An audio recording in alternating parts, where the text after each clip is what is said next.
আসসালামু আলাইকুম দর্শক, নতুন একটি ষড়যন্ত্রের রূপরেখা দেখতে পাচ্ছে Bangladesh.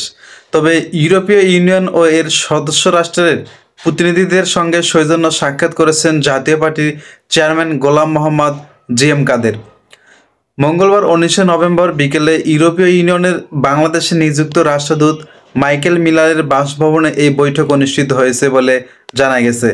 জাপার chairman press secretary Khandakar Delwar Jalali জানান, নিজ বাসভবনে জাতীয় পার্টির চেয়ারম্যানের গোলাম মোহাম্মদ কাদেরের স্বাগত জানান ইউরোপীয় ইউনিয়নের বাংলাদেশে নিযুক্ত রাষ্ট্রদূত মাইকেল মিলার। পরে আন্তরিক পরিবেশে দেশের চলমান রাজনৈতিক পরিস্থিতি নিয়ে আলোচনা করেছেন তারা। তবে এই আলোচনার মাধ্যমে তারা কিভাবে কি রাজনৈতিকভাবে বা সবচেয়ে বেশি লাভবান বিএনপি কোণঠাসা জাতীয় পার্টি নাকি জাতীয় পার্টির চেয়ারম্যানের গোলাম মোহাম্মদ কাদেরের সঙ্গে ছিলেন, এমনটাই জানিয়েছেন।